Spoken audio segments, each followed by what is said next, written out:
હનુમાનજી મહારાજની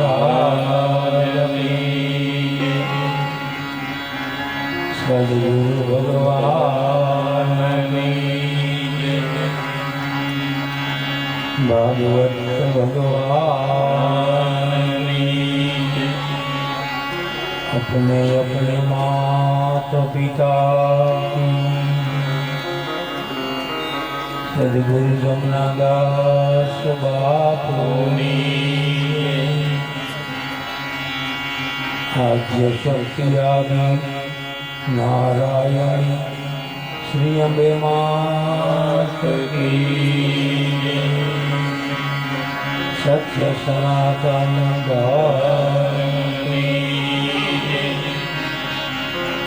सर्वे संत भगवान की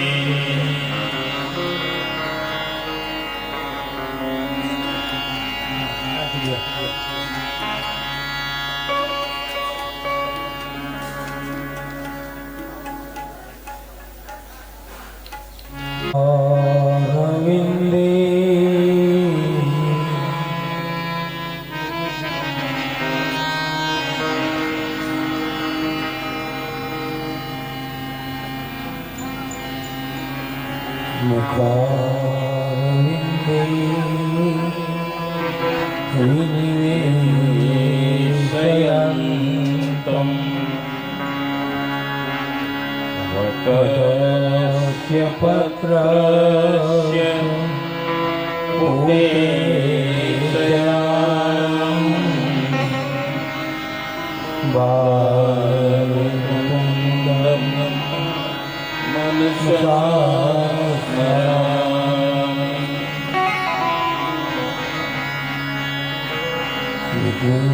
Krishna Govind Hare Murari Hare Narayana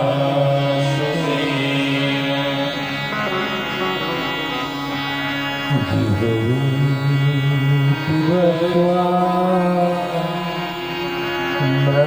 मृतमेत देव गोविंद धामो दयादवेति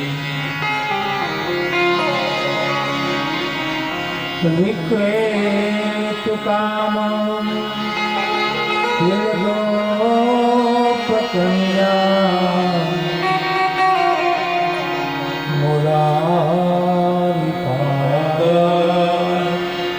अर्पिता चितवर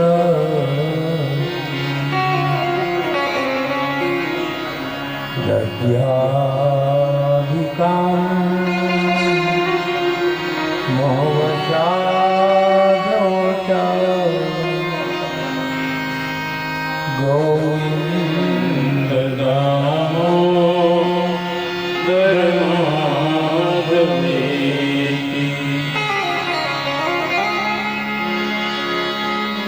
ग्रहे ग्रहे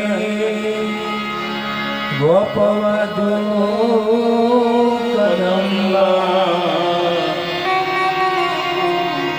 सर्वे त्वा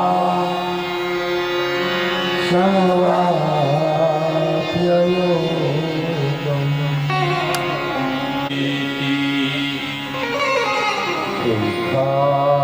सुखावसानि इदमेव सारं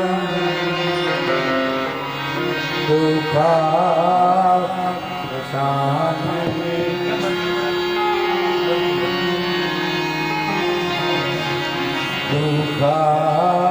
दुःखावसानि इदमेव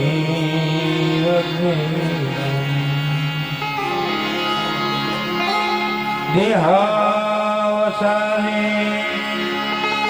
त्रिजमेव जाप्यम् गोविंद रामो धर्माधवे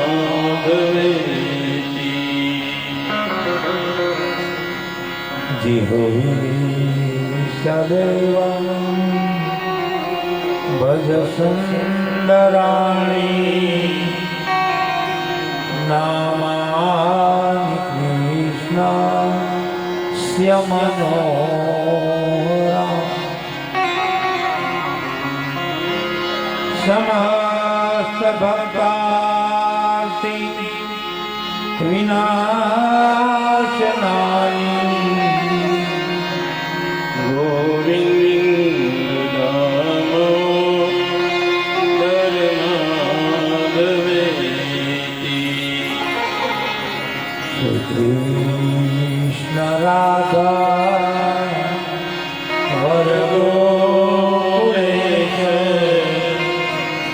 गोपाल गोवर्धननाथ जिह्वे पिबस्वा मृतमेत देव गोविन्द दामोदरमाधवेति गोविन्द दामोदरनाथ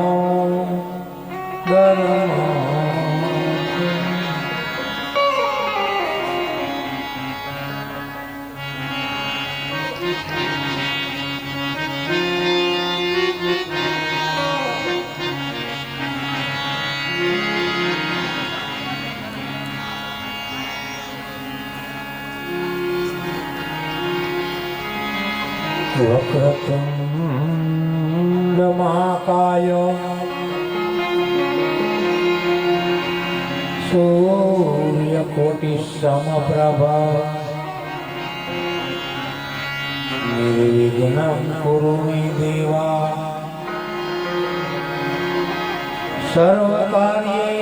सर्वकार्येषु सर्वदा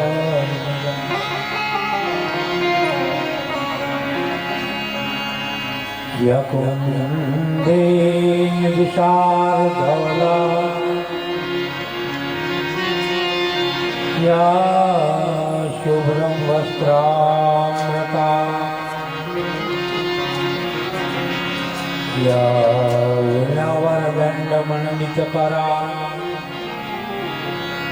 या श्वेतपद्मा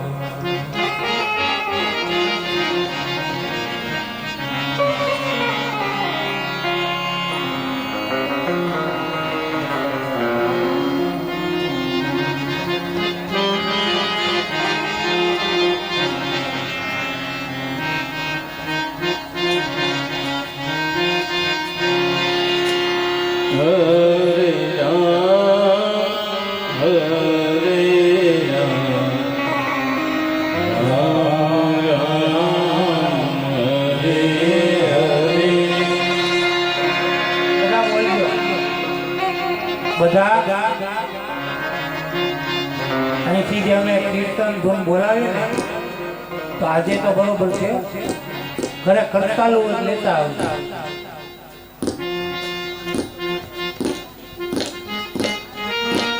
તો અહીંથી અમે આપણે કીર્તન સંભળાવશું ધૂન બોલીએ તો પ્રથમ દિવસથી ભાવથી બધા ધૂન બોલજો જાણીતી બોલાય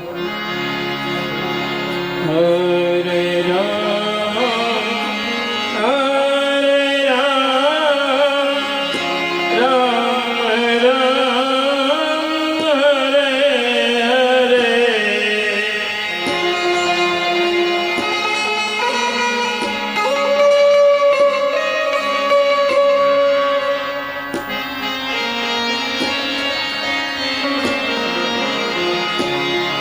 Hare Krishna,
राधे राधे बरसाने में बरसाने में श्री राधे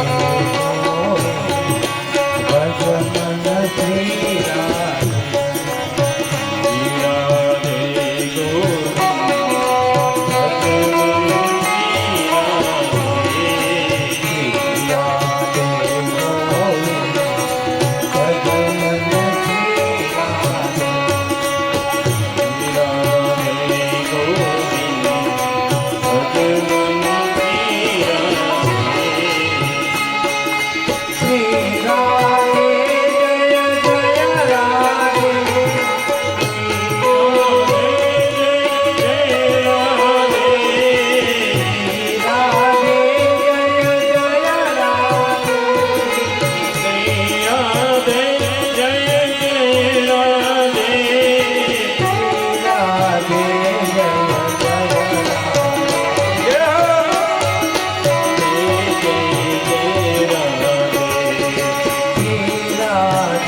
वृंदावन में यमुना काटे यमुना काटे राधे राधे बरसाने में राधे राधे राधे राधे राधे राधे राधे राधे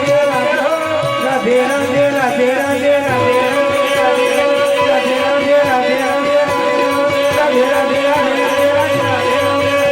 राधे राधे राधे राधे राधे राधे जय जय राधे राधे राधे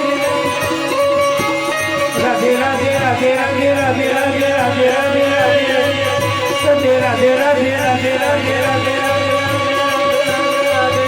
राधे जय जय श्री राधे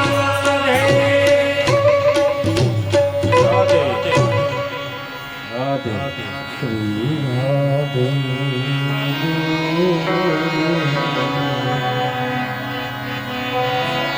भजन श्री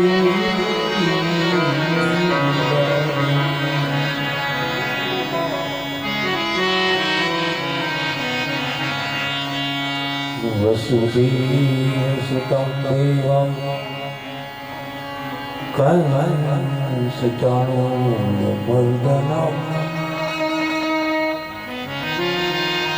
देवकी परमानन्दं कृष्णं वन्दे जगद्गुरुं गुरुर्ब्रह्मा गुरुर्विष्णु गुरुदेवो महेश्वरः गुरुर्साक्षात् परब्रह्म तस्मै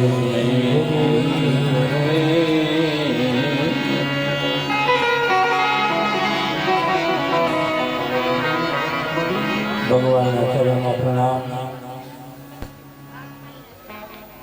भागवत भगवान चरण में प्रणाम। द्वारिकाधीश चरण में प्रणाम। हनुमान जी महाराज चरण में प्रणाम। मात पिता चरण में प्रणाम। पितृ नारायण भगवान चरण में प्रणाम। सदगुरु जमुनादास बापू चरण में प्रणाम। और अहिया આજની પ્રથમ દિવસની કથામાં ઉગરાળા ગામના અશ્વિનદાસ બાપુના વ્યાસપીઠ ઉપરથી આપ સર્વને જય સિયારામ, જય શ્રી કૃષ્ણ।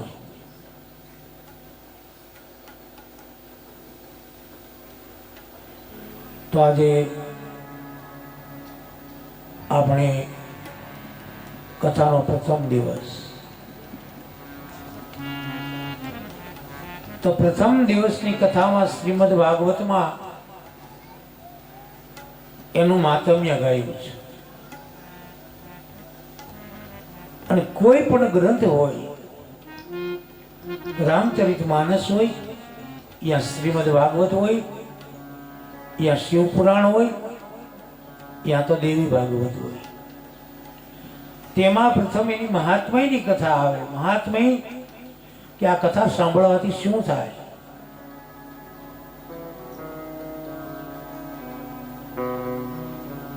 આ કથાથી જીવનમાં શું મળે.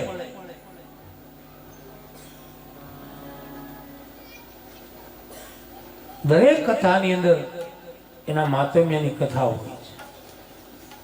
તો શ્રીમદ ભાગવતની કથામાં ભગવાન વેદવ્યાસ એમણે શ્રીમદ ભાગવતની રચના કરી અને રચના કર્યા પછી શ્રીમદ ભાગવતની કથા એમણે પ્રથમ સુખદેવજી મહારાજને સંભળાવી. કારણ કે વ્યાસ ભગવાન એમણે શ્રીમદ ભાગવત 4 શ્લોકની લખી. 4 શ્લોક, અને 4 શ્લોકની અંદર ધર્મ, અર્થ, કામ અને મોક્ષ, પરોપકાર, દાન, દયા, જપ, તપ, આ 4 શ્લોકની અંદર આપણને વેદવ્યાસજીએ શીખ્યું. પરંતુ 4 શ્લોકથી ઘટના એવી ઘટી કે માણસને સમજાણું નહીં. અને વાતે બરોબર, હું નકરા અહીંયા આવી સંસ્કૃતના શ્લોક બોલું તો તમને શું ખબર પડવાની. બધું જ હું અહીંયા હું સંસ્કૃતમાં બોલું તો તમને કેમ ખબર પડે. એટલે મહર્ષિ વેદવ્યાસ શ્રીમદ ભાગવતની કથામાં પ્રથમ શ્લોકમાં ભગવાન શ્રી કૃષ્ણની વંદના કરી છે. ભગવાન શ્રી કૃષ્ણની ચરિત્ર કથામાં પ્રથમ ભગવાન વેદવ્યાસ કે જેમણે ભગવાન શ્રી કૃષ્ણના ચરણમાં વંદન કરી અને શ્રીમદ ભાગવતની રચના શરૂ કરે છે. તો આપણે પણ ભગવાન શ્રી કૃષ્ણના ચરણમાં વંદન કરી અને શ્રીમદ ભાગવતની કથાનો આરંભ કરીએ. અને ભગવાન શ્રી કૃષ્ણને આપણે બધા સાથે મળી અને એની પ્રાર્થના કરીએ કે હે કૃષ્ણચંદ્ર પરમાત્મા,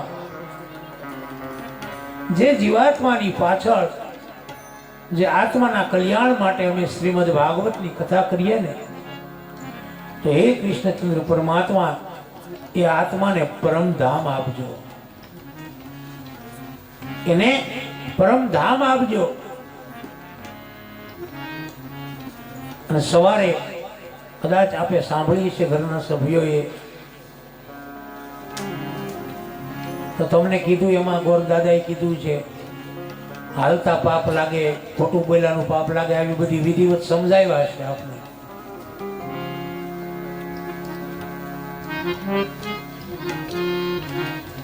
તો ભગવાન શ્રી કૃષ્ણના ચરણમાં પ્રથમ ભગવાન વેદવ્યાસ સંસ્કૃતમાં એક શ્લોક લખ્યો છે. સચિદાનંદ રૂપાય વિશ્વોત્પત્યાદિહેતવે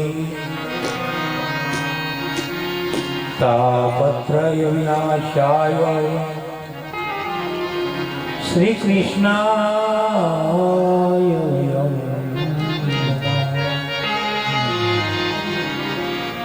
તાપત્રય વિનાશાય શ્રી કૃષ્ણાય વયમ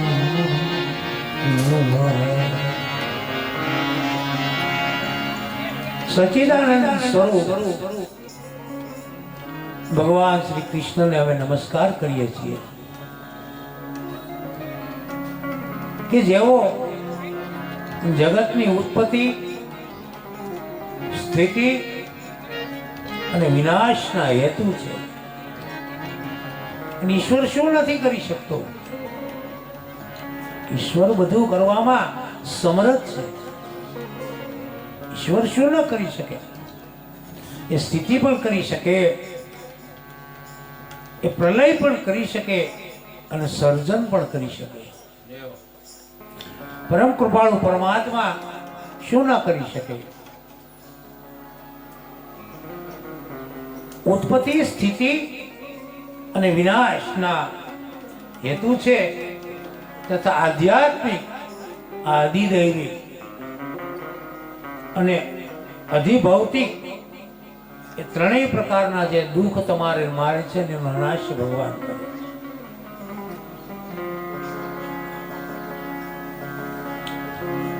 ઘણી વાર આપણે બોલીએ ને કે મને આટલું બધું દુઃખ પડ્યું મારા ઉપર, કે મારી ઉપર આ કસોટી આવી, આવું મેં વિચાર્યું નહોતું. તો એ દુઃખ આવવું એ પરમાત્માની ઈચ્છાથી નથી આવ્યું, તમારા કર્મને આધીન થઈ ગયું છે. તમારા કર્મ એને આધીન થઈ દુઃખ આવ્યું છે.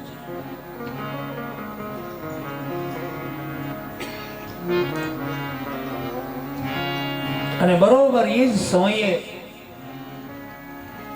ભગવાન વેદવ્યાસ પોતાના આશ્રમની અંદર છે, વિરાજિત છે.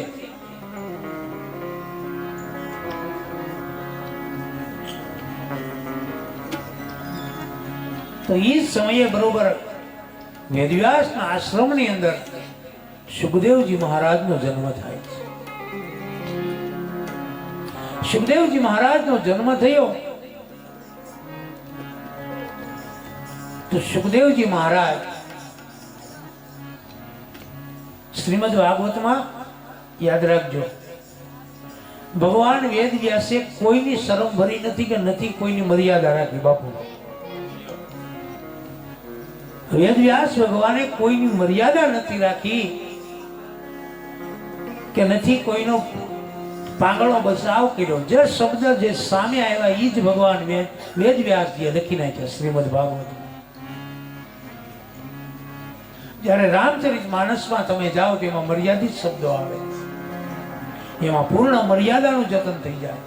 પણ અહીંયા તો ભગવાન વેદ વ્યાસ એમ લખે છે કે સુખદેવજીનો જન્મ થયો અને એનું હજી નાળ છેદન પણ નહોતું થયું. આપણી દેશી ભાષામાં કહી દઈએ, કારણ કે આ તો ભગવાન વેદ વ્યાસ બોલ્યા છે અને હું શાસ્ત્રનો માર રાખતો નથી. આપણી દેશી ભાષામાં કે નાવડું, બહુ સરળ ભાષામાં. તો અહીંયા ભગવાન વેદ વ્યાસે એવો જવાબ આપ્યો છે કે સુખદેવજી ઓર સાથે મેલી લઈ અને નીકળી જાય, આશ્રમ છોડ્યો. આપણને અહીંયા નવાઈ લાગે કે આવું બને કે કોઈ બાળક જન્મે અને સીધો પોતાના પિતાની પાસેથી નીકળી જાય. અહીંયા આશ્રમમાં આવી ઘટના બની ગઈ. ઘટના એવી બની કે જે સમયે ભગવાન વેદવ્યાસ જ્યારે શ્રીમદ ભાગવતની કથા જ્યારે કહેતા હતા ત્યારે સુખદેવજી ઉદરમાં હતા. અને સુખદેવજી મહારાજના ઇતિહાસમાં અનેક કથાઓ સંકળાયેલી છે. સુખદેવજી મહારાજે અમરકથા પણ સાંભળી છે. અમરકથા સાંભળી છે. માં ભવાની પાર્વતી ન સાંભળી શક્યા એ કથા સુખદેવજીએ સાંભળી છે. ઘણી વાર એવું હોય છે, આપણે હેરા જતા હોય કે રસ્તામાં સોની નોટ પડી હોય ત્યારે આપણી નજર ન હોય, આપણી પાછળ કોક આવતો હોય કે આપણે આગળ આવી લઈ લે, કારણ કે એના ભાગ્યમાં આવી છે. પસાર તો તમે નું બને થયા હોય બાજુમાંથી, પણ 50 કે 100 રૂપિયાની નોટ પડી હોય તો આપણી નજર ના ન જાય, પણ જેના ભાગ્યની પાછળ હોય તો એની નજર પેલા જાય. એ યાદ રાખજો. શું કામ કે એના ભાગ્યની છે. એમ અમર કથા સાંભળવાની હતી માં ભવાની પાર્વતી મૈયા, પણ એ ન સાંભળી શક્યા અને સુખદેવજીએ શ્રીમદ ભાગવતની કથા સાંભળી. હવે ઘટના એવી બની કે સુખદેવજી પોતાના આશ્રમમાંથી નીકળ્યા, ખંભે ઓર છે અને એની પાછળ એના પિતા ભગવાન વેદવ્યાસ પાછળ દોડ્યા.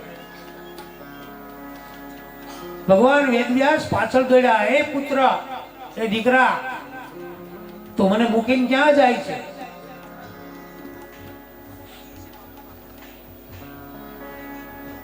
પરંતુ ભગવાન વેદવ્યાસને ત્યારે મોહ હતો અને મોહ વ્યાધીન સકલ કરમૂલા, મોહને આધીન દુનિયા છે. જીવનમાંથી મોહ, ઘણા આપણે એમ કહેતા ફલાણા ભાઈ ફલાણા બેન આત્મહત્યા કરી ગયા, કાયમ કેતા ગળા ફાંસો ખાધો. એ ક્યારે થાય બધું ખબર છે? જીવનમાંથી મોહ છૂટી જાય, કોઈ વસ્તુ પર તમને ભાવ ન રહે, તમામ પ્રકારનો મોહ નષ્ટ થાય ત્યારે જીવ શરીરમાંથી જાય છે, સમજતો નથી જતો. ઘણા આપણે એમ કહેતા આને 11 આપવી પણ જાતો નથી. તો 11 શું તમે 12 આપો તોય ન જાય, કારણ કે એનો જીવ મોહમાં લપટાયેલો.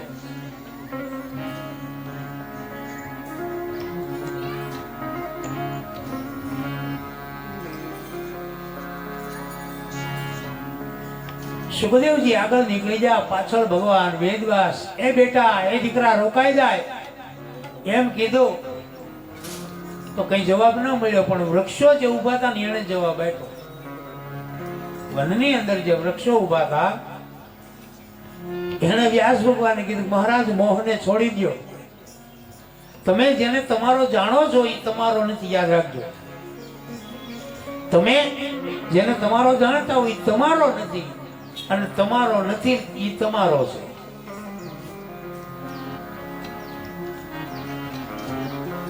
જે તમે તમારો ધારો છો એ તમારો નથી, અને જે તમારો છે એ તમારો નથી. આનો અર્થ શું થયો? આત્મા અને પરમાત્મા. આપણે એમ કહેતા હોય કે આ શરીર ની અંદર રહેલો આત્મો મારો છે, પણ આત્મો એમ કહે કે હું પરમાત્માનો છું.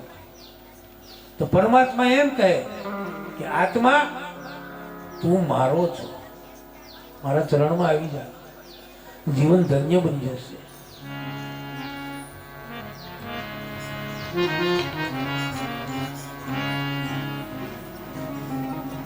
સુખદેવજી ત્યાંથી નીકળી ગયા છે. ભગવાન વેદવ્યાસ પોતાના આશ્રમની અંદર બેઠા છે અને એ સમયે બરોબર હસ્તિનાપુરની અંદર મહારાજ પરીક્ષિતને સુખદેવજી મહારાજ કથા સંભળાવતા.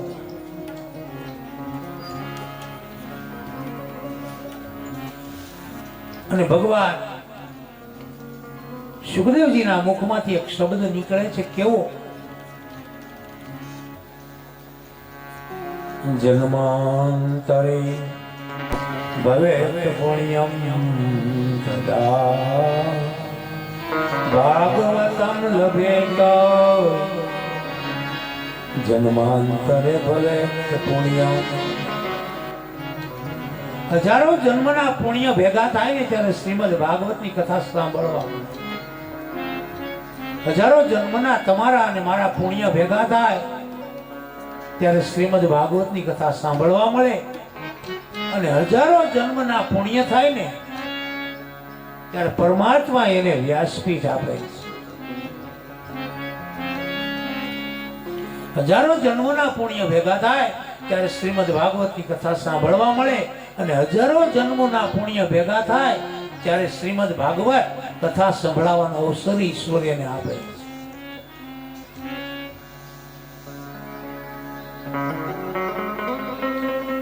પરીક્ષિતે કથા વક્તુમ સભાયામ સંસ્થિતે શુકે સુધા કુંભમ ગૃહીત્વૈ દેવા તત્રસ્તમા. અનેક ઋષિ મુનિઓ બેઠા છે સુખદેવજીની કથામાં. અનેક ઋષિમુનિઓ વિરાજમાન થયેલા અને ઈ ગંગાના કિનારે પરીક્ષિતને જ્યારે કથા સંભળાવે, એક ઉદાહરણ આપું વક્તા અને શ્રોતા વચ્ચેનું. વક્તા અને શ્રોતા વચ્ચેનું ઉદાહરણ છે. જ્યારે સુખદેવજી મહારાજ પરીક્ષિતને કથા સંભળાવી વ્યાસપીઠથી ઉતરી જ્યારે જાય ને, ત્યારે એના પ્રપિતા એને પગે લાગતા. હવે મારા બાપના બાપ મને પગે લાગે તો જરાક સ્વાભાવિક બધાને એવું થાય ને, સ્વાભાવિક એવું થઈ જાય કે આ શું, મારા પિતાના પિતા મને પગે લાગે. પણ મેં હમણાં કીધું ને, જન્મ યજ્ઞમાં આવે તો પકડી શકે, જુદો જુદો થતો હોય.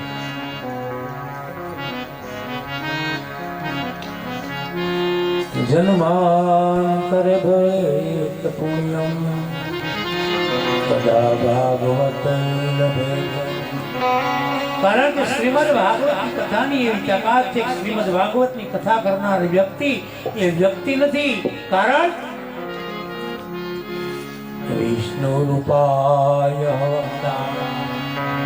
શુક રૂપાય સુખદેવજીનું રૂપ ગણ્યું અને વિષ્ણુનું રૂપ ગણી અને એના પ્રપિતા, એના પિતાના પિતા ભગવાન સુખદેવજીને પ્રણામ કરતા હતા. શું કામ? કે શ્રીમદ ભાગવતની કથા સંભળાવતા.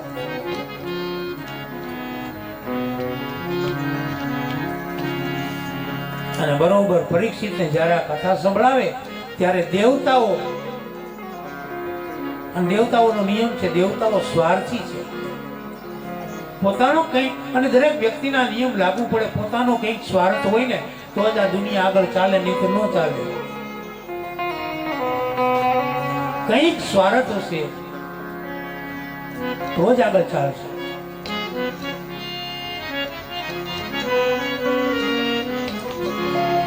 કારણ આ દુનિયા સ્વાર્થથી ચાલે.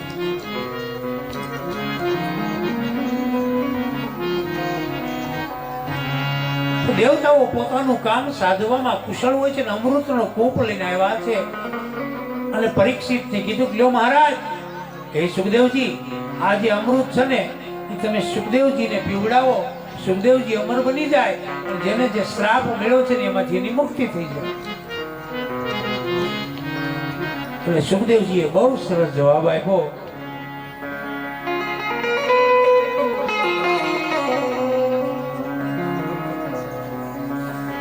સુધા કુંભમ ગૃહીત્વદેવ દેવાસ્ત્રસમાગમમ. એ દેવતાઓ, ક્યાં અમૃત અને ક્યાં શ્રીમદ ભાગવત? મહારાજ, તમારું અમૃત પીવાથી તો અમર થઈ જશું, અમારું મૃત્યુ નહીં થાય એ બરોબર છે, પરંતુ અમારે તો શ્રીમદ ભાગવત જોઈએ. કારણ કે અમારે તો મુક્તિ જોઈએ. મહારાજ, અમારે મુક્તિ જોઈએ છે, અમર નથી થવું. પણ જેટલા અમર છે ને એ બધા હજી હેરાન થાય. શિવ કબલી વ્યાસ હનુમાન વિભીષણ. સુખદેવજી મહારાજ, બલી મહારાજ, વ્યાસ, હનુમાનજી મહારાજ, વિભીષણ અને અશ્વસ્થામા હજુ જીવે છે આપણી વચ્ચે. શું કષ્ટી ભોગવતા છે તો એને ખબર છે. આ બધા અમર થયા અને અમર થવાથી તો હેરાનગતિ જ વધે.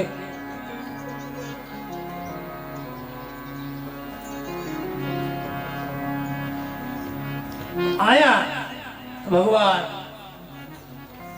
સુખદેવજીએ દેવતાઓને કીધું, દેવતાઓ અમને માફ કરો. કારણ કે ક્યાં કાચ અને ક્યાં પારસમણી, તમે બંનેને સાથે સરખાવો છો ને નહીં બને. જાઓ મહારાજ, દેવતાઓ તમે અહીંથી નીકળી જાઓ, તમારું અમૃત અમારે નથી જોતું.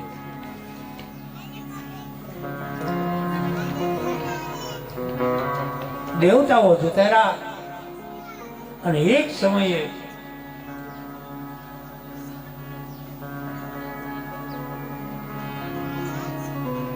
હાથમાં વીણા લઈ નારદજી વિચરણ કરે છે. ચહેરાની ઉપર જરા પણ આનંદ નથી. અને તમે જોજો, ગમે ત્યાં તમે જાઓ ને, યાદ રાખજો મારી વાત ખાસ, સામે વાળો તમને કોઈ પણ વ્યક્તિ, બહેન હોય યા ભાઈ હોય, એનો ચહેરો તમે જુઓ એટલે તમને ખબર પડી જાય કે આનંદમાં છે કે વિષાદમાં છે કે દુઃખમાં છે. તમને ખ્યાલ આવે, આપોઆપ તમને ખ્યાલ આવી જાય. તો નારદજી ઉદાસ છે. સંકાદિક મુનિ મળ્યા છે અને સંકાદિક મુનિએ નારદજીને પૂછ્યું કે નારદજી, તમે ઉદાસ કેમ છો? એટલે નારદજીએ કીધું કે સર્વ લોકની અંદર ઉત્તમ એવો મૃત્યુ લોકને હું વિચરણ કરવા નીકળ્યો છું, પણ જ્યાં મેં જોયું એ સંકાદિક, આ મૃત્યુ લોકમાં તો માણસ સ્વાર્થી બની ગયો, કુટિલ બની ગયો, પાખંડી બની ગયો. સત્ય, તપ, શોષ, દયા, દાન બધું કળિયુગમાં જતું રહ્યું છે. લોકો અસત્ય વાસી બનશે, લોકો આ વાતમાં ખોટું બોલશે, એમ શ્રીમદ ભાગવત બતાવે. માણસ વાતમાં ખોટું બોલશે એનો પ્રત્યક્ષ પુરાવો આપી દઉં કળિયુગમાં કે મોબાઈલ. ઘરે હોય તો નથી કહેતો, બહાર છું, બસ એ સત્ય છે.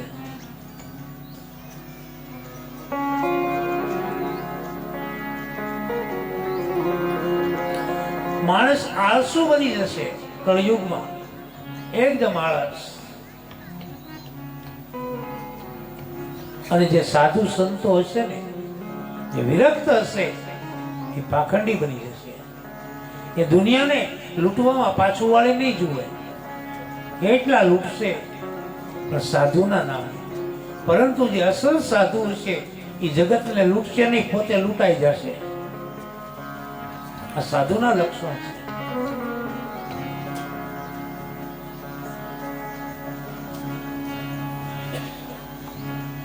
આ કળિયુગમાં બધા દેશવાસીઓ અન્નનો વિક્રય કરશે, અન્ન વેચાશે બજારમાં.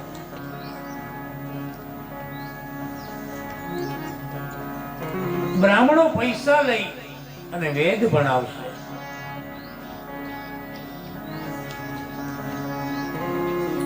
અને સ્ત્રીઓ ક્રૂરતાપણું સ્વીકારી અને પોતાનું ગુજરાન ચલાવશે કળિયુગમાં.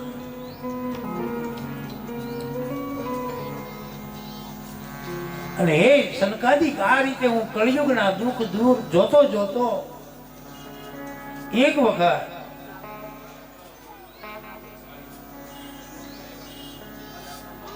અને વૃંદાવન થી થોડોક હું દૂર રહ્યો, જ્યાં ભગવાન શ્રી કૃષ્ણની જે જગ્યાએ કૃષ્ણએ લીલા કરી હતી એનાથી થોડો દૂર હું હતો.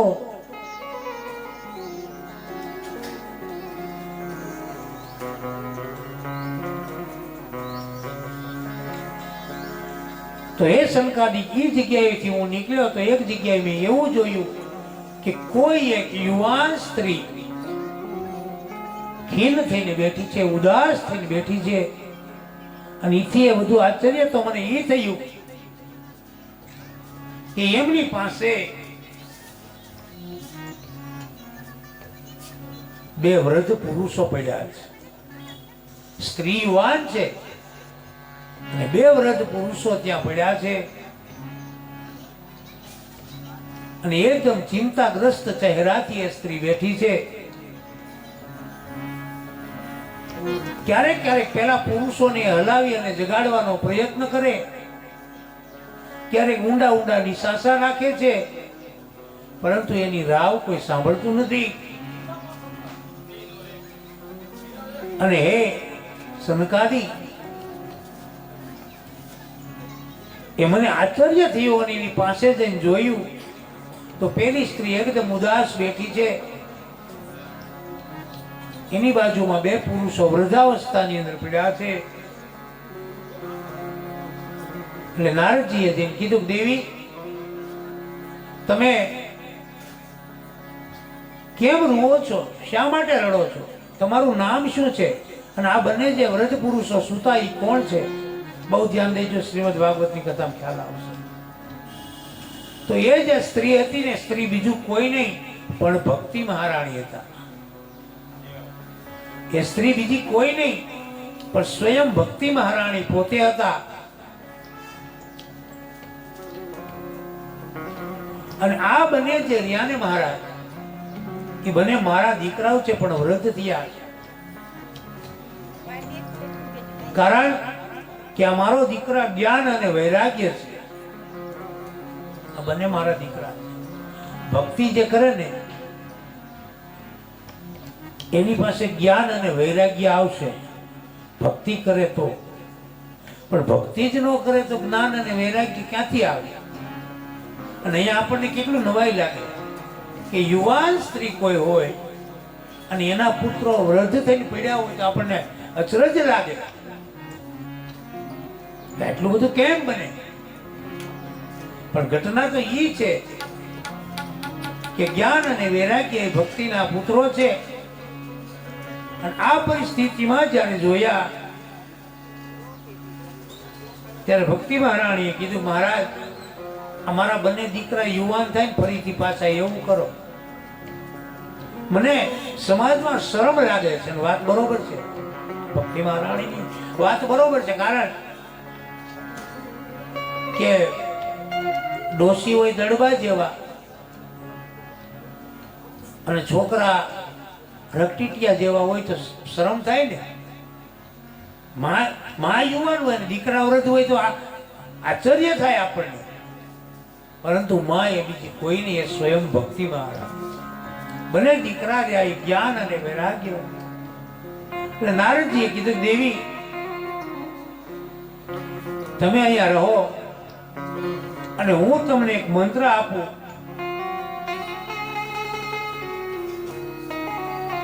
જેનાથી તમે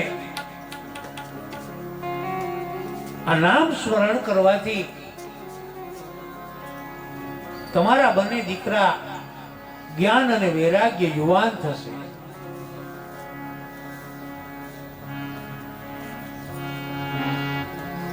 કારણ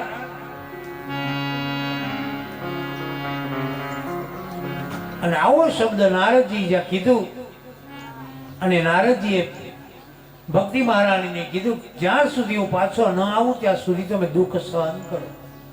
તમારા દુઃખનું કારણ હું ગોતીશ. નારદજી ત્યાંથી નીકળ્યા છે. ભક્તિ મહારાણી જે તે જગ્યાએ બેઠા છે. વિચરણ કરતા કરતા નારદજી અનેક જગ્યાએ ગયા.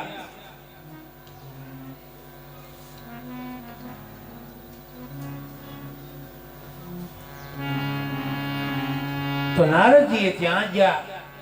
વિચરણ કરતા કરતા એક જગ્યાએ ભગવાન નારદજીએ જોયું તો શ્રીમદ ભાગવતની કથા ચાલે.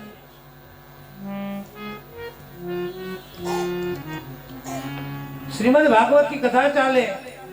નારદજી ત્યાં આવ્યા છે.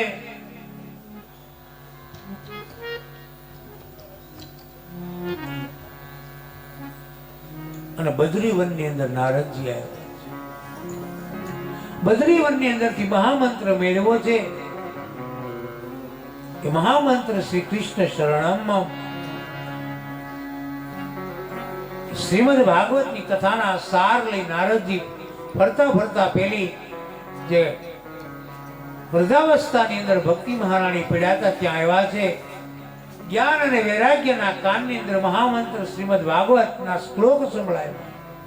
શ્લોક સાંભળતાની સાથે બંને જે વૃદ્ધાવસ્થાની અંદર જે બંને પુત્રો આવી ગયા હતા યુવાન વિના, ભક્તિ મહારાણી યુવાન વિના, અને હાથમાં કરતાલ લઈ અને નારદજીને કીધું, નારદજી આપ જેવા સંતે મને શ્રીમદ ભાગવત કથાનો રસ્તો બતાવ્યો જેનાથી હું ફરી યુવાન થઈ. અને નારદજીએ કીધું કે દેવી તમે હવે અહીંથી નીકળી જાઓ અને વૃંદાવનની અંદર જ્યાં ભગવાન શ્રી કૃષ્ણએ પોતાની ચરિત્ર લીલા કરી છે ને વૃંદાવનમાં જાઓ અને ભક્તિ મહારાણીએ જ્યાં પોતાના બંને દીકરાઓને એ મંત્રથી યુવાન થતા જોયા, સાથે હાથમાં કરતાળ લઈ ભક્તિ રાણી મહારાણીના મુખમાંથી શબ્દો નીકળ્યા કે ગોવિંદ મેરો હે ગોપાલ મેરો હે.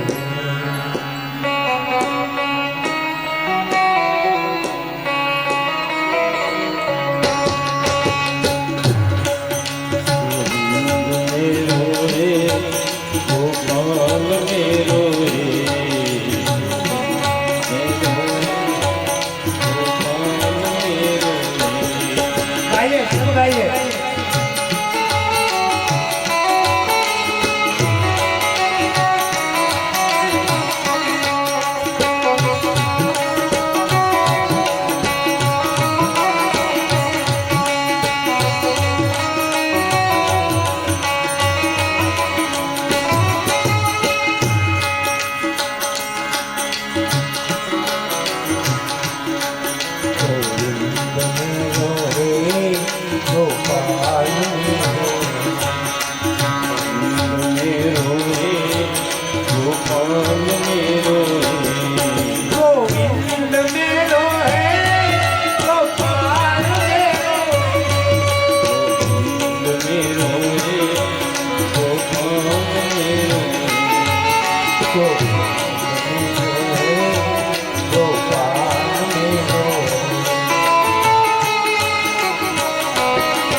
ભક્તિ મહારાણી વૃંદાવનમાં આવ્યા છે અને શ્રીમદ ભાગવતનું મહાત્મ્યની અંદર જે છેલ્લું ધંધુકારી એનું પ્રકરણની કથા ભગવાન સુખદેવજી પરીક્ષિત મહારાજને હે પરીક્ષિત, હું તને ગોકર્ણ ઉપાખ્યાનની કથા કહું.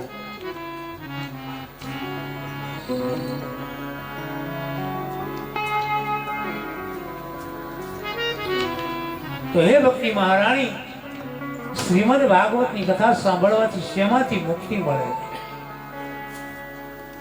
તો સપ્તાહ યજ્ઞથી 7 દિવસની ભાગવત સાંભળવાથી શું ફળ મળે? તો આ કળયુગમાં જેણે મદિરા પાન કરતા હોય, દારૂ પીતા હોય અને એ પણ 7 દિવસ શ્રીમદ ભાગવતની કથા સાંભળે તો એના જીવનમાં પરિવર્તન આવી જાય. કોઈએ હત્યા કરી હોય, બ્રહ્મ હત્યા થઈ હોય, કોઈએ સોનાની ચોરી કરી હોય. નિલેશભાઈને મારે ચોરી કરવાની છે ભાઈ સોનાની, ભલે ભાગવતમાં લખ્યું. ક્યાં ગયા? શિલ્પા જ્વેલર્સ. પેલો વેલો હું એમની દુકાનમાં ગયો, પધરામણી કરી અમારા ભાઈ શ્રી વલ્લભભાઈ હસ્તક. પછી હું બેઠો ને મને અફસોસ થતો હતો કે હું અહીં બેઠો છું, જો એકાદા કોઈ ગ્રાહક આવી જાય ને તો વાંધો નહીં, નહીં તો હું અહીંયાથી જઈશ ને તો પછી નિલેશભાઈ કે બાપુ આવ્યા પણ કઈ પ્રભાવ દેખાણો નહીં. એમાં હું બેઠો હતો, એમાં એક બેન આવ્યા, એને શું માંગ્યું હોય તો ભાણિયા ભાઈ ખબર હશે, જોઈને વીઆઈ જાય. તેને દ્વારકાધીશને કીધું કે હે દ્વારકાધીશ, તારા જો ગુણ ગાયા હોય અને આ વ્યક્તિ જે અહીંથી જોઈને વહી ગઈ એ જો તું અહીં પાછી ન લાવી ને તો મને ફટકાર દે છે. અને એ આટો મારીને પાછા નહીં આવ્યા એ દુકાન અને આવી કે આ વસ્તુ આપી દો. ત્યારે મને એમ થયું દ્વારકાધીશે મારી સાંભળી અને એમની સાંભળી. વિશ્વાસ રાખજો, કળયુગમાં સામાન્ય સ્ત્રી પોતાના ધણીનું ઓઢણું ઓઢે અને એના વિશ્વાસે ચાલી જતી હોય તો આપણે તો અખિલ બ્રહ્માંડના માલિકનું ઓઢણું ઓઢશું, આપણી પત નહીં જવા દે ક્યારે, આવી ઉભો જ રહેશે. તો કોઈએ સોનાની ચોરી કરી હોય, કોઈએ ગુરુપત્ની ગમન કર્યું હોય, કોઈએ વિશ્વાસઘાત કર્યો હોય, આવા પાપ જેને કર્યા હોય તો એ પણ શ્રીમદ ભાગવતની કથાથી એ પવિત્ર બની જાય.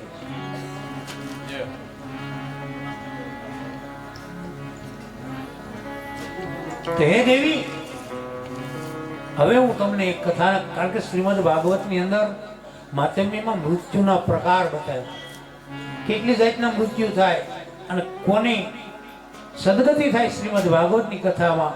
એ છેલ્લું સોપાન 10 મિનિટ માટે.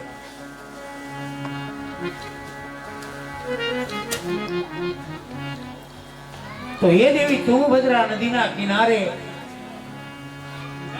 એક સુંદર એવું નગર હતું.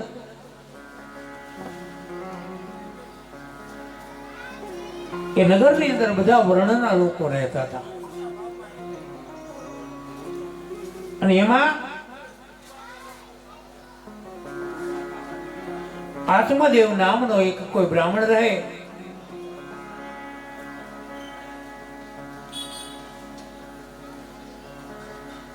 તે સૂર્ય સમાન તેજસ્વી હતો, વેદ વિદ્યા વિશારદ હતો અને પુરોહિત કર્મ કરી બ્રાહ્મણનું કામ કરી પોતાનું ગુજરાન ચલાવે. અને એની એક પત્ની,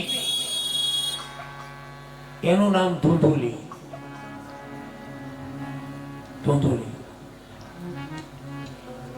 અને એવી ગોરાણી હતી, લોકોની વાતો કરે, સ્વભાવ ક્રૂર હતો અને કઈ ને કઈ બબીડા કરે.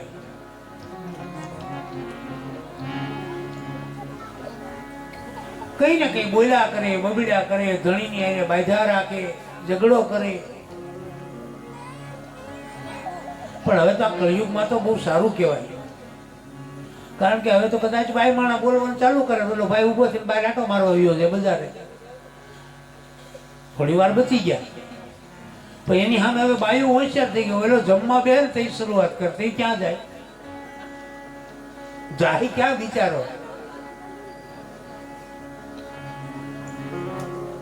બધાની ઘરે આવું નહીં, હું તો એક થોડુંક તમને હાસ્ય મળી રહે, જ્ઞાન સાથે ગમત મળી રહે એટલા માટે બોલું છું.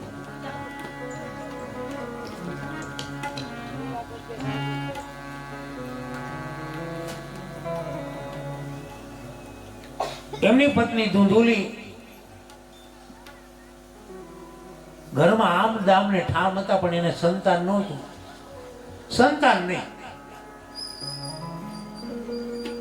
એમાં એક દિવસ એ બ્રાહ્મણને એવું લાગ્યું, બરોબર ધ્યાન દેજો મારી વાતમાં, મૃત્યુના પ્રકાર આવે. બ્રાહ્મણને એમ લાગ્યું કે આ તળાવની અંદર આત્મહત્યા કરીને મરી જાવ.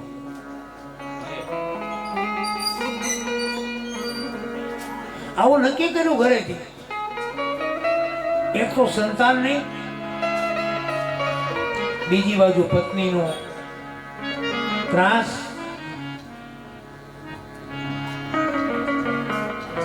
અને આત્મદેવ નામના બ્રાહ્મણે નક્કી કર્યું કે મારે મરી જવું.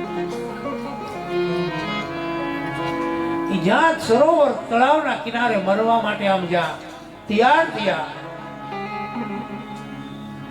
ત્યાં કોઈ એક સાધુ ઉભેલા. એમણે આત્મદેવ નામના બ્રાહ્મણનું બાવડું પકડી લીધું. કેમ મહારાજ? તો કે મારે આત્મહત્યા કરી.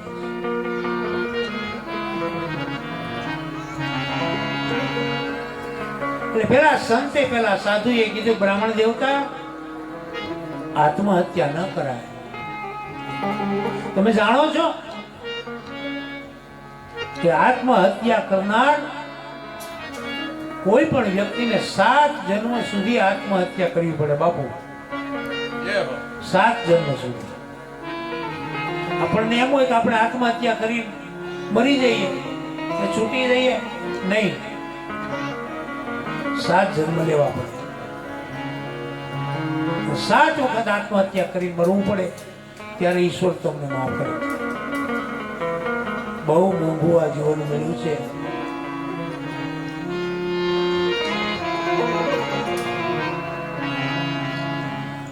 મળ્યો છે દેહ માનવનો, તો કાળો કેર કરશો નહીં. મળ્યો છે દેહ માનવનો, તો તમે કાળો કેર કરશો.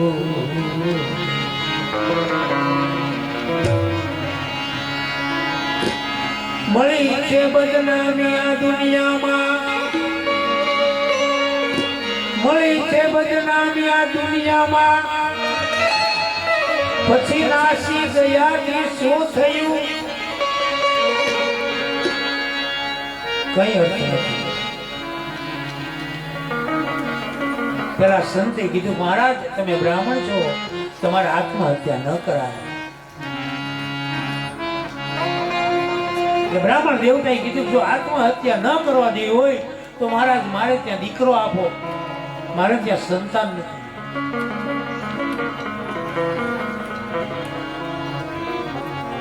મહારાજ આપ કૃપા કરો,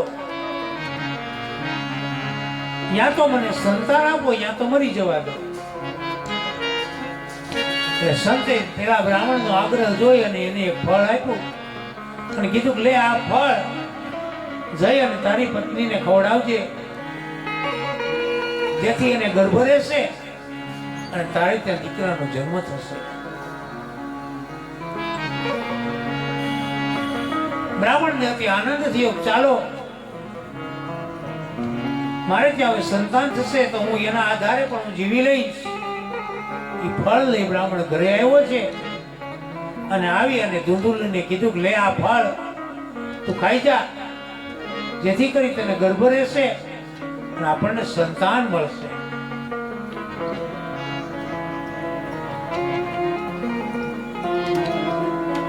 અને ફળ ધુંધુલીને આપી અને આત્મદેવ નામનો બ્રાહ્મણ જતો રહ્યો. પાછળથી ધુંધુલીએ વિચાર કર્યો કે આ ગર્ભ જો આ ફળ હું ખાઈશ તો મને ગર્ભ રહેશે, મને ચાલવામાં તકલીફ પડશે, ખાવા પીવામાં તકલીફ પડશે, હવે શું કરવું? અને જેવા હોય ને, જેના જેવા વિચારો હોય ને એવી વ્યક્તિ સામે મળે. સજ્જન વ્યક્તિ હોય તેને સજ્જનની સાથે બેસવાનું થાય, દુરીજન હોય તેને દુરીજન મળી જાય. તો બરોબર એ જ સમયે એની નાની બહેન, ધુંધુલીની નાની બહેન એ આત્મદેવના ઘરે મહેમાન થઈને આવેલી અને ધુંધુલીને કીધું, બેન મારો પતિ એને પૈસાની બહુ યારી છે, તું એમને થોડાક પૈસા આપી દે છે ને મારું જે ગર્ભમાં જે બાળક છે ને એ હું તને આપી દઈશ. આવું નક્કી કરવામાં આવ્યું, એક ષડયંત્ર બન્યું. એટલે ધુંધુલીએ પૂછ્યું પેલું જે ફળ છે એનું શું કરશું? એટલે એની બેને કીધું કે એ ફળ રહ્યું ને આપણી ગાય છે એને ખવડાવી દો, કામ પતે. આ બાજુ દિવસે દિવસે ધુંધુલી એના પતિને પાસે દરરોજ જૂઠું બોલે કે આજે મારે 1 માસ પૂર્ણ થયો, આજે મારે 2 માસ પૂર્ણ થયા. આત્મદેવ નામનો બ્રાહ્મણ હતી આનંદમાં. અને એક દિવસના સમયે ધુંધુલીની જે બહેન આવી હતી એને ત્યાં સંતાન જન્મ્યું. અને એ સંતાન એને પોતાની મોટી બેન ધુંધુલીને આપી દીધું, લે આ સંતાન. અને જાહેરાત કરી દો કે ધુંધુલીને દીકરો જન્મ્યો છે. જે ફળ જે સમયે પેલી ગાયને ખવડાવ્યું હતું એ ગાયને પણ એ બાળકનો જન્મ થયો છે, પરંતુ ફરક એટલો હતો કે એ બાળક જે જન્મ્યું ને એના કાન, ગાયને કાન હોય ને એવા કાન હતા. આત્મદેવ નામના બ્રાહ્મણને ત્યાં આનંદ થયો કે મારે ત્યાં દીકરો થયો, મારે ત્યાં દીકરો થયો. આખા નગરમાં ચર્ચા ચાલી.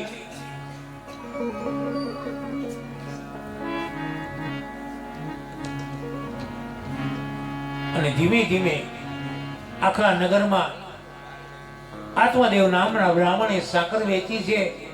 પોતે કર્મકાંડી બ્રાહ્મણ હોવાથી બંને સંતાનોના એને કુંડળી બનાવી, એના જોશ જોયા. એમાં પોતાનો જે ધુંધુલીથી જે જન્મેલું બાળક હતું એનું નામ ધુંધુકારી પાડ્યું. ગાયની કુખેથી જે બાળક જન્મ્યો એના કાન જે ગાય જેવા હતા, ગાયના કાન સમાન, એનું નામ ગોકર્ણ રાખ્યું. જેના માવતર સંસ્કારી હોય ને, યાદ રાખજો આ તો શ્રીમદ ભાગવતની કથા છે. આમાં એવું ન હોય કે હું તમને કોઈને હું બોલું કદાચ તમને એવું થાય, તો એવું નથી. કથા છે ને એ શબ્દો રૂપી રેડીમેડ શબ્દોની દુકાન છે. આમાંથી કોઈ વ્યાસપીઠ ઉપરથી આવા શબ્દ નીકળી જાય તો આપણને લાગુ પડે હોતે તો તમને એવું થતું બાપુ અમને કહેતા હશે, એવું નથી હોતું. તો વ્યાસપીઠ છે. જેના માવતરના સંસ્કાર જેવા હોય ને એવા સંસ્કાર એના સંતાનમાં આવશે. યાદ રાખજો.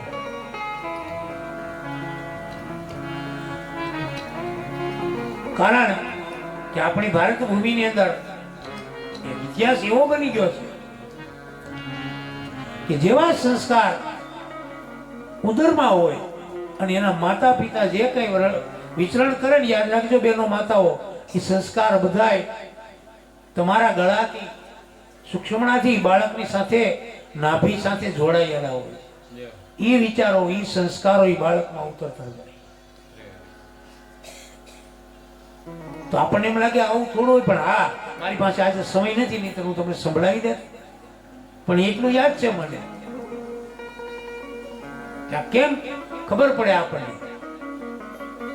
આપણો ઇતિહાસ શિવાજી મહારાજને યાદ કરો, જીજાબાઈને યાદ કરો. એ પેટમાં પોઢી એ સાંભળેલી શિવે રામ લક્ષ્મણ કેરી વાત રે, શ્રી રામ લક્ષ્મણ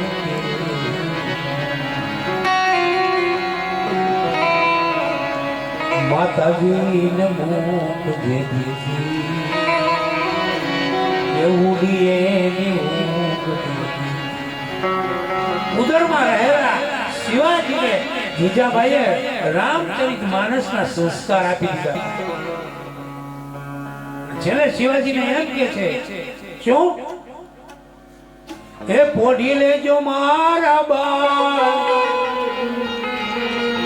તમે ખૂબ દ્રપીને યાદ રે, કાલે કાળા યુદ્ધ કરાશે, સુવાવે રૂપિયા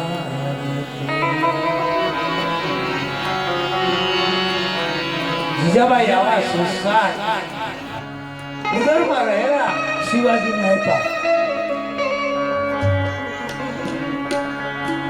આ બાજુ ધુંધુકારી જે હતો એ ખર બન્યો છે. ગોકર્ણ એ વિદ્વાન બન્યો અને પોતાના પિતાની આજ્ઞા લઈ અને પોતે વેદ અભ્યાસ માટે ગોકર્ણ નીકળી ગયો છે. અને અહીંયા ધંધુકારી ખર પાક્યો છે, મહાપાપી બન્યો.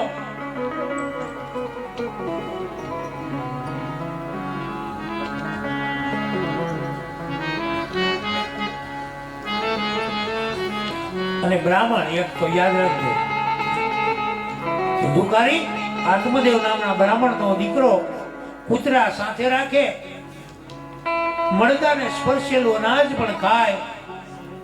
અને આનો બીજો અર્થ એ થાય કે પ્રજા બગડે ત્યારે માનજો એ માવતરનું પણ કંઈક પાપ છે. બહુ સુંદર કથા તમને હું સંભળાવવાનો. રાજકોટમાં મેં બહુ કથાઓ કરી છે, ઘણી જગ્યાએ મેં કથાઓ કરી છે રાજકોટમાં. પણ યાદ રાખજો, પ્રજા જ્યારે બગડે ને ત્યારે યાદ રાખજો કે એ પાપ એના માવતરનું છે.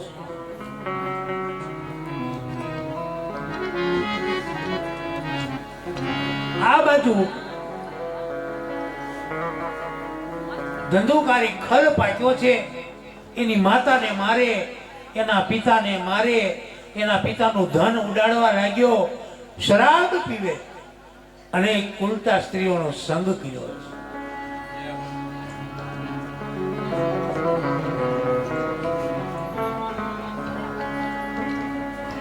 અને જ્યારે આવી પરિસ્થિતિ ઊભી થઈ ત્યારે એનો જે નાનો દીકરો ગોકર્ણ વિદ્વાન હતો એને એના પિતાને કીધું, પિતાજી હા આને છોડીને નીકળી જવાય. યાદ રાખજો, જીવનમાં કુપુત્ર પાકે ને તો એને મૂકીને વૃદ્ધાશ્રમમાં જતા રહેજો, પણ એની ઈચ્છાને કોઈ દી નહીં તાબે થતા. તો સંસાર છે, તો સંસાર છે. હવે હગા બાપને એનો દીકરો એમ કે પિતાજી નીકળી જાઓ, એટલે સજ્જન માણસ, ડાયો માણસ હોય એને નીકળી જવું. આત્મદેવ નામનો બ્રાહ્મણ ઘર છોડી નીકળી ગયો. આ બાજુ થોડોક સમય થયો એટલે ગોકર્ણ ઘર છોડી નીકળી ગયા. વેદા ફક્ત બે, ધુંધુલી અને એનો દીકરો ધંધુકારી. ધીમે ધીમે ધંધુકારી ઘરની તમામ મિલકતોને વેચવા લાગ્યો છે. વેચતા વેચતા એક સમય એવો આવ્યો કે એની માતાને પણ મરવા મજબૂર કરી અને એની માતા કૂવામાં પડી મરે છે.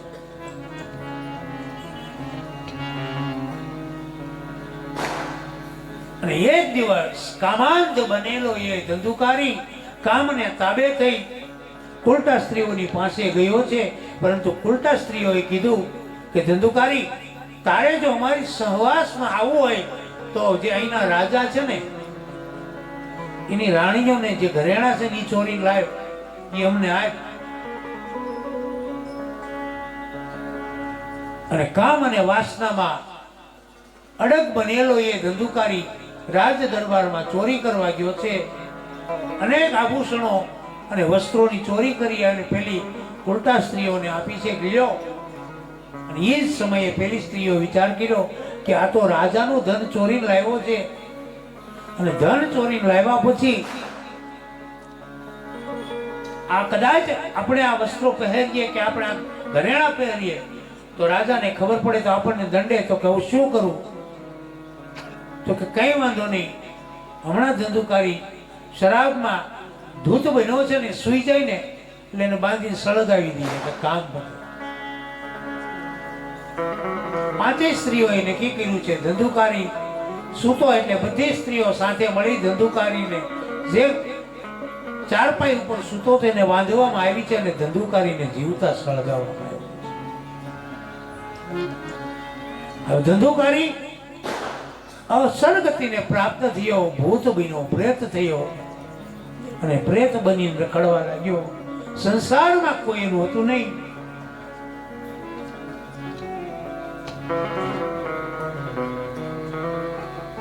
પ્રેત બનીને રખડવા લાગ્યો છે. માં મરી ગઈ, પિતા જતા રહ્યા. એનો ભાઈ જે ગોકર્ણ એ તીર્થયાત્રામાં ગયો તો એક સમયે ફરતા ફરતા એને એમ થયું કે ચાલ હું આજ મારા વતનમાં જાઉં.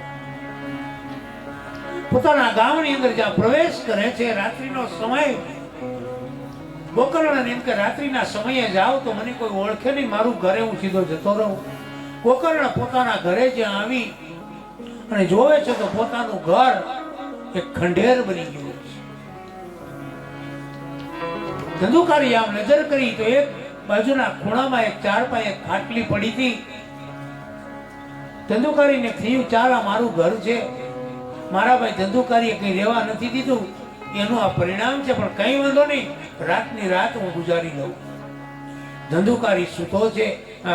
ગોકર્ણ રાત્રિનો સમય સુવાની તૈયારી કરે તો એ જ સમયે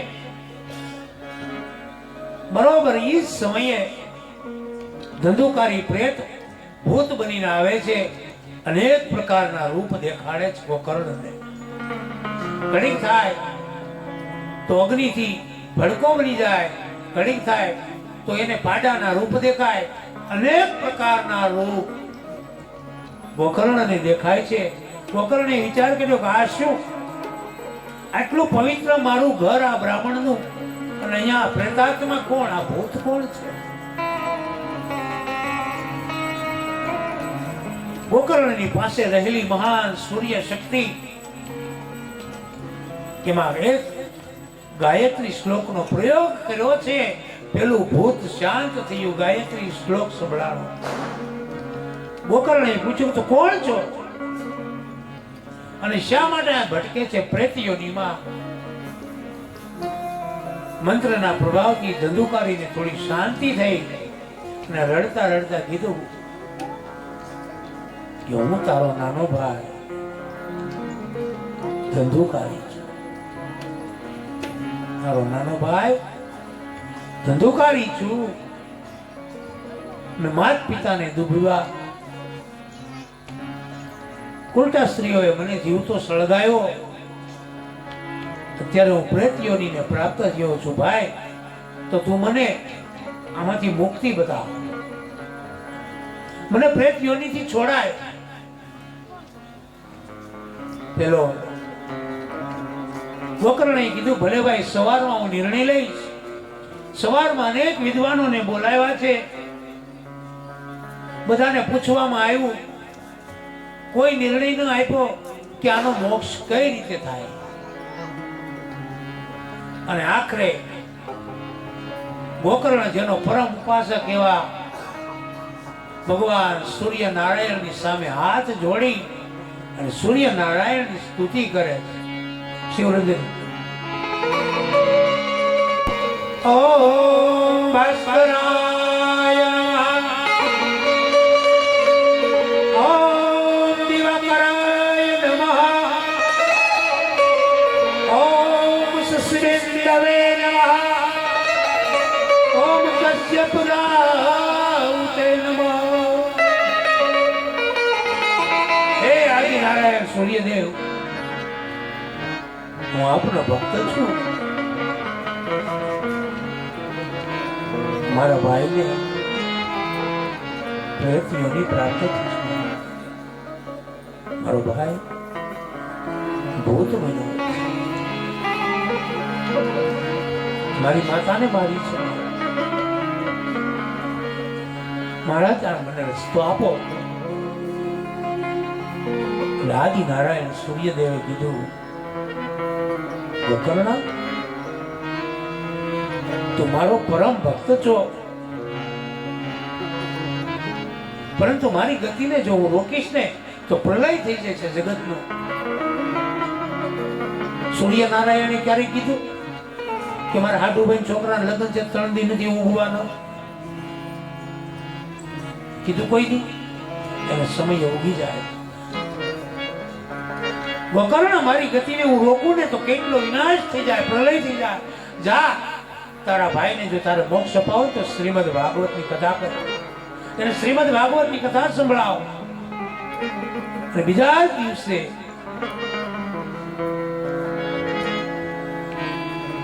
અનેક વિદ્વાનોને બોલાવવામાં આવ્યા છે. સુંદર મજાનો મંડપ બનાવવામાં આવ્યો, વ્યાસપીઠ સજાવવામાં આવી છે.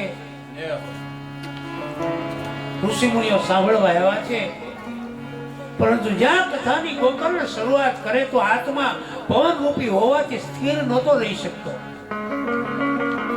થોડી વાર થાય ત્યાં ઉડી જાય, આમ ઉડી જાય, સ્થિર થઈને સાંભળી ન શકે.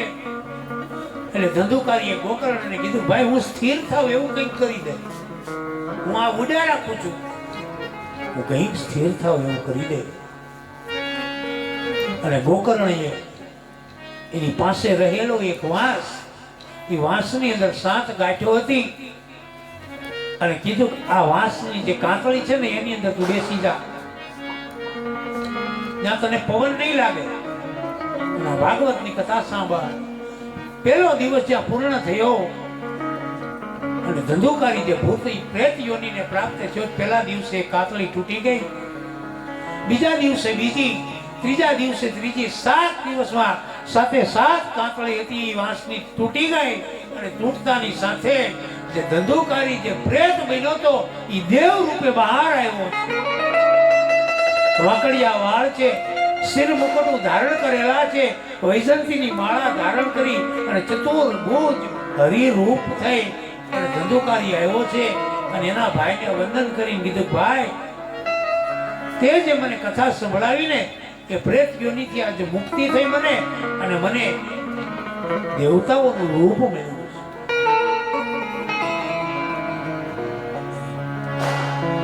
હવે અહીંયા આપણને નવાઈ લાગે કે ધંધુકારીએ કથા સાંભળી તો એને દેવતાઓનું રૂપ મળ્યું, એને તેડવા માટે વિમાન આવ્યું, તો બીજા કોઈ નહીં સાંભળ્યું હોય, સાંભળવાવાળા જ ગણાય. તો બધાને મોક્ષ મળવો જોઈએ ને. પણ એનું કારણ એ છે, જ્યારે કથા સાંભળતા હતા ત્યારે એનો જીવ કથામાં નહોતો, એનો જીવ જોડામાં હતો, એનો જીવ બહાર ભટકતો હતો. અને ધંધુકારીનો જીવ કથામાં હતો. ધંધુકારી પરમ ગતિને પ્રાપ્ત થયો છે. અને ત્યાર પછી શ્રીમદ ભાગવતની કથામાં એની વિધિ વિધાન બતાવવામાં.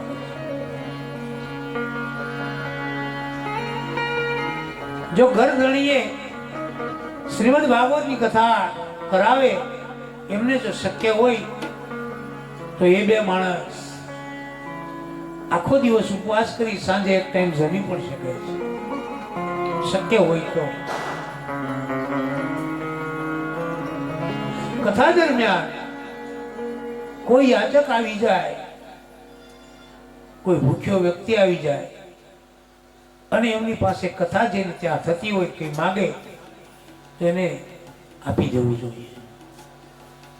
કારણ કે ન જાને કોણ સા રૂપ में હરિ આएगा, ક્યું રૂપ લઈને ક્યારે કોણ આ કથામાં આવી જાય એનું કઈ કહી ન શકાય. ત્યાર પછી શ્રીમદ ભાગવત કથાનો વક્તા કેવા હોવા જોઈએ? વિરક્ત વૈષ્ણવ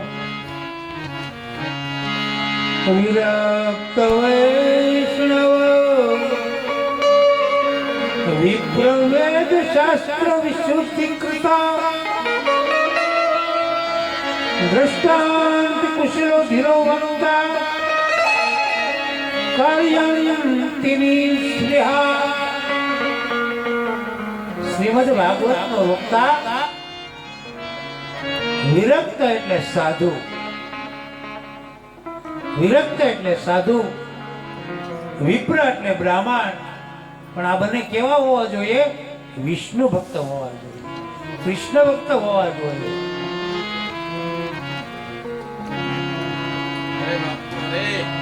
અને શ્રીમદ ભાગવતમાં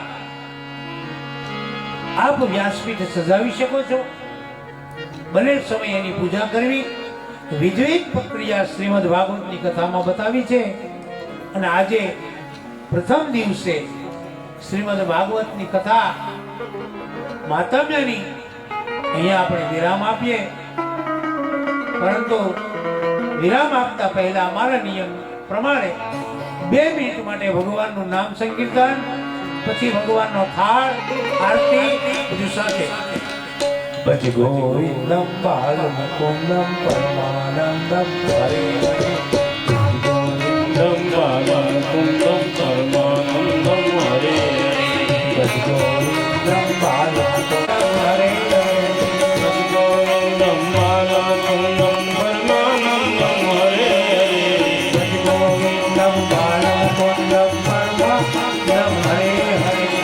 ભજ ગોવિંદમ બાલાનંદમ પરમાનંદમ હરે હરે ગોવિંદમ બાલતુંડમ પરમાનંદમ હરે હરે. ગોવિંદમ બાલાનંદમ પરમાનંદમ હરે હરે પરમાનંદમ હરે હરે. પરમાનંદમ હરે હરે પરમાનંદમ પરમાનંદમ હરે હરે. જય શ્રી રામ. જય જય શ્રી રાધે. ચાલો બે આરતી અને તમને મેં અહીંયા કરું આરતી.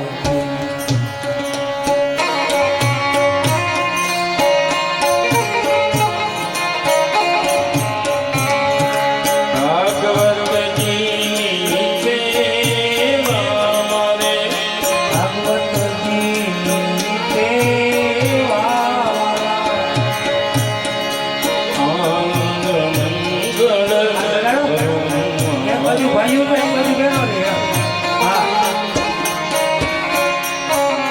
પ્રેમ ધરી મંદિર પધરાવો મંદિર પધરાવું. મંદિર ચકડાવે વાલા.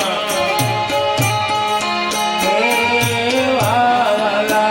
આનંદ મંગળ આરતી.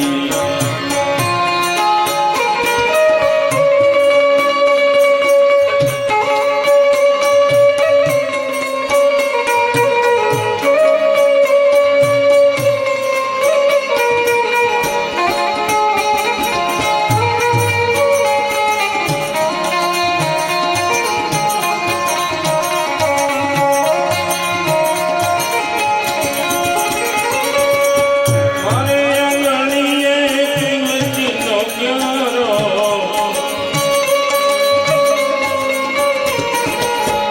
લાલ જ્ઞાનની સેવા.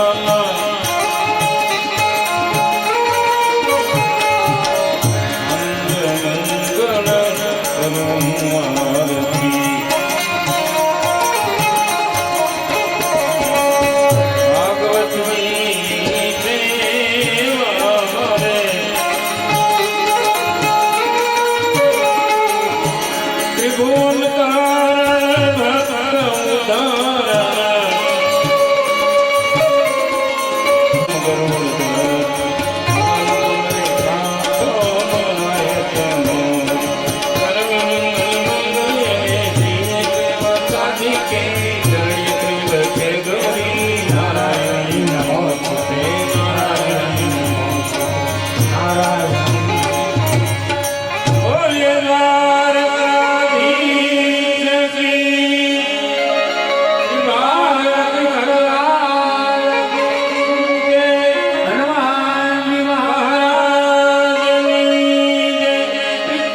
નારાયણ ભગવાન.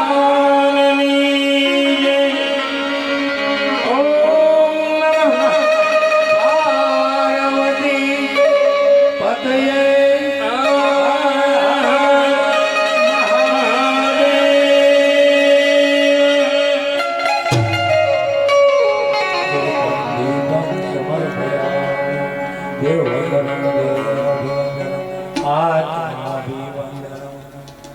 વાસુદેવાય.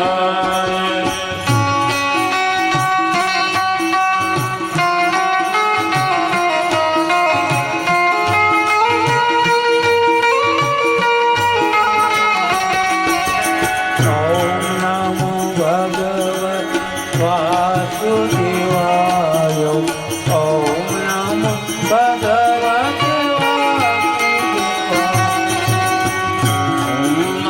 ભગવતે વાસુદેવાય. ઓમ નમો ભગવતે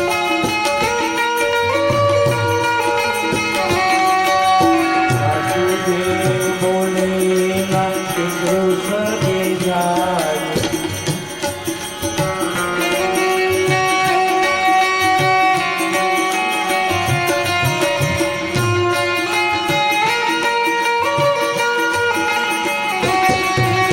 વાસુદેવ બોલે પિતૃ થાય વાસુદેવ બોલે પિતૃ તૃપ્ત થાય. ઓમ નમો ભગવતે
કરવાની છે.